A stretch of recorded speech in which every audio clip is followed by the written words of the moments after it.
Hey, it's Rich, the Louisiana Hobby Guy. I'm here today talking about another new feature in Lightburn 1.0 called the Print and Cut Wizard. Now, they've had Print and Cut for a while now, but the Wizard is new to version 1.0. And what we're going to do today is I'm going to demonstrate how to use this so that you can recover from any failed job. For instance, if you're cutting out a job and it doesn't cut all the way through and you've removed the workpiece from the workbed, what do you do then? In that case, you're in trouble unless you know how to use the Print and Cut feature. And now with the Wizard, it makes it just so much easier. So what I'm going to do today is I'm going to intentionally burn on this piece of cardboard. I'm intentionally going to not burn all the way through it. So if you look here, this is the cut layer right here, and I've got that set at 1015. So we're not going to burn all the way through the cardboard at that speed. So I'm going to go ahead, click on laser, click on start, and you can see that it has started the job. And if I bring this out, you can see it a little bit better. Make it a little bit bigger. So the first thing it's going to do now is go ahead and engrave.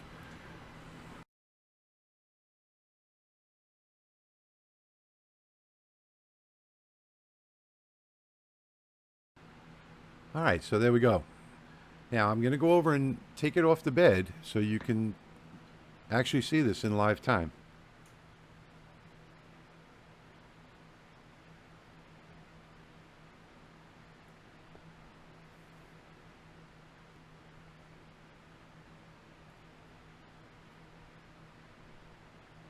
All right, so what I've done is I've taken it off the laser and then put it back on again. So now we know it's definitely not in the right spot. So there's no way that I'm going to hit the right spot just putting it back. So now we get to work on fixing it. Now we know that it didn't cut through. So what we have to do now is use the print and cut feature. So the first thing that I'm going to do is I'm going to find some points on here that I can use. And it should be a sharp point like this, something you can identify easily. So there's one right there on that end of the graphic.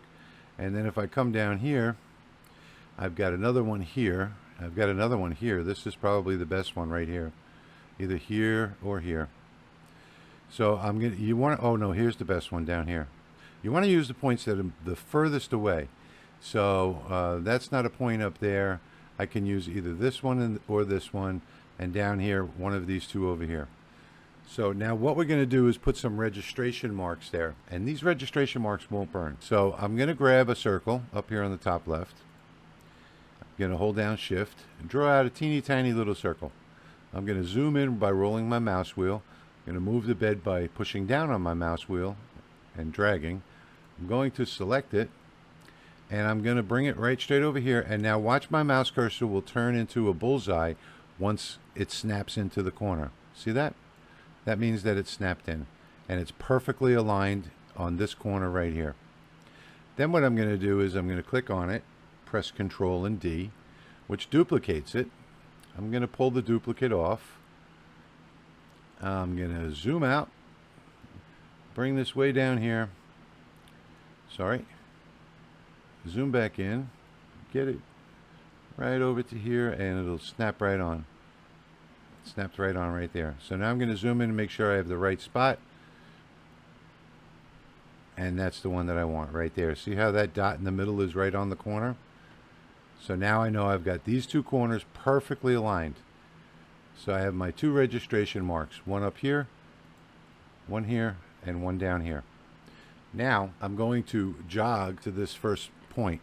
So I'm going to select it and I'm going to come over here. Well, actually I'm going to come to the Move tab so I can get ready to fire the laser. I'm going to come over here. I'm going to set the laser position with this right here. So I'm going to zoom in up here. I'm going to click Set Laser Position, and this is jogging the laser there. I'm going to get right up close like that and click right there, and the laser has moved there. Now I'm going to fire the laser, and I'm going to go manually move it because I'm so far away and I can't see it. I'm going to go manually move it until it's dead center in that dot.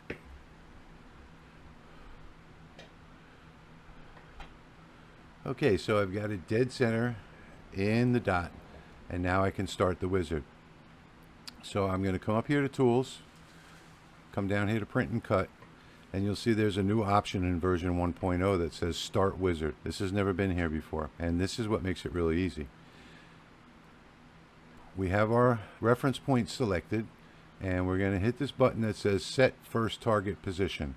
And you notice that a little circle came around it. So now we have our red circle. That's our reference point.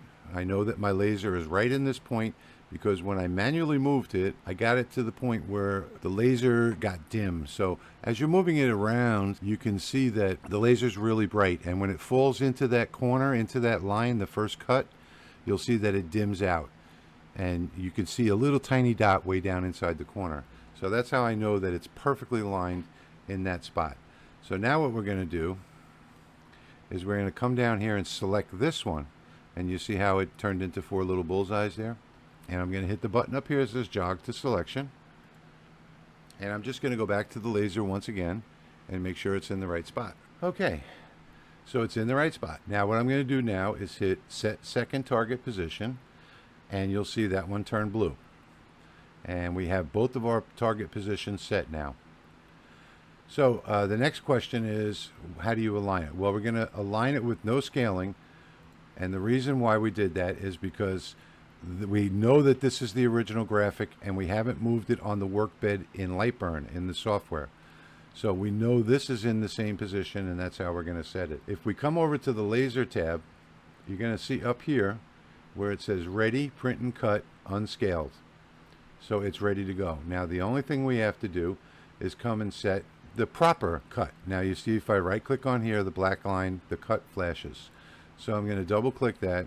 I have a new laser. I don't know what it's going to be. So I'm going to say, I guess 200 and what, maybe 45? That might be too much. I'm going to say 240. That should cut through cardboard, I would guess. And this one I'm going to turn off the output because we've already done that one. So all we're going to do is cut this out now. So let's go to the laser. Let's hit Start. Let's come back to the camera. Bring this up and scale it out a little bit. And you'll see that the laser is starting its cut. I think I may have used a little too much power on that.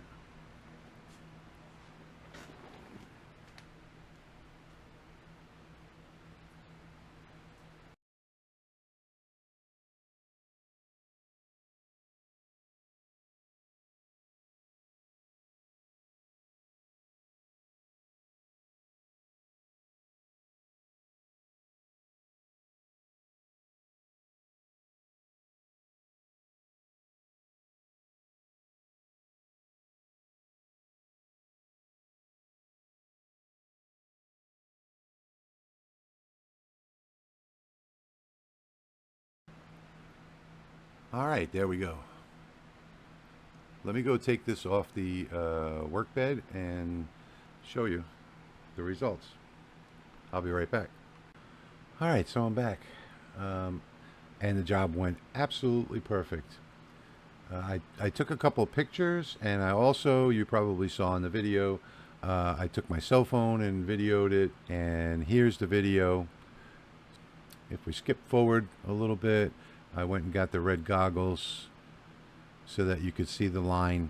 And this is just a perfect cut. You can see it's absolutely right straight, dead center of that original cut that I made, even after I moved the workpiece off of the workbed and put it back in the wrong position. And it's just absolutely perfect right in the original cut line. These are some close-up pictures, and you can see, look at that cut. It is absolutely perfect on the outside line, the original one. And so is this one, and this one. And I mean, it doesn't get any better. This is a jog right here. There's a jog on this corner, jog on this corner, and you can see how perfectly this is aligned. Absolutely perfect. And here's another shot of all these corners, which is where you would expect it to fail. Again, jog here, jog here, jog here. Everything was perfect. More corners. I mean, it just doesn't get any better than this. So now you know that if you create a project and it's a cutout, or you want to add some more graphics to it after you've done it and removed it from the workbed, now you know how. This is just so easy. The wizard just makes it so much easier than it was before, that anybody can do this. So no more excuses. I don't want to hear, hey, I screwed up the job because I removed it from the workbed, because now that doesn't matter anymore. You just use this wizard. It's so simple to use. I know the video seems more complicated than it really is, but the only thing that's really important is getting this lined up perfectly. So when you have your registration mark and you go ahead and jog to that first mark, and you come over here and fire your laser. Now, of course, you CO2 people, you're not going to fire. You shouldn't even have this button here to begin with, because you have an invisible laser, but you have your red dot. So when you fire your laser, you want to just make sure that that laser beam gets in the original cut that you screwed up. Like I said before, the way to do that, if you put your laser right here, you'll see how bright it is. And as soon as you drop into that cut, you're going to see it dim out. And if you look down into the cut, you'll see the dot way down inside the cut right there. And that's how you know you're in the right position. And with the diode lasers, you know, you can't use these jog buttons. I mean, you can, but you're not really that close to the laser. Most people are 4 or 5 feet away. Using the jog buttons don't really help. It's easier just to move it by hand. Just grab it and move it to the right spot until that laser disappears into that point, and you'll know that you have the perfect spot. So that's the most critical thing about it, is just getting your laser lined up in that first spot. And then the second spot was absolutely perfect for me. You know, try it. The next time you screw up a cutout, go ahead and use it, because that wizard is something else. I really love this new feature in Lightburn. So that's about it for this tutorial. And I hope you learned something from this. And I hope this will save some of your projects, and maybe you'll have a lot less scrap laying around the workshop. So I hope you enjoyed the video. As always, thank you for watching.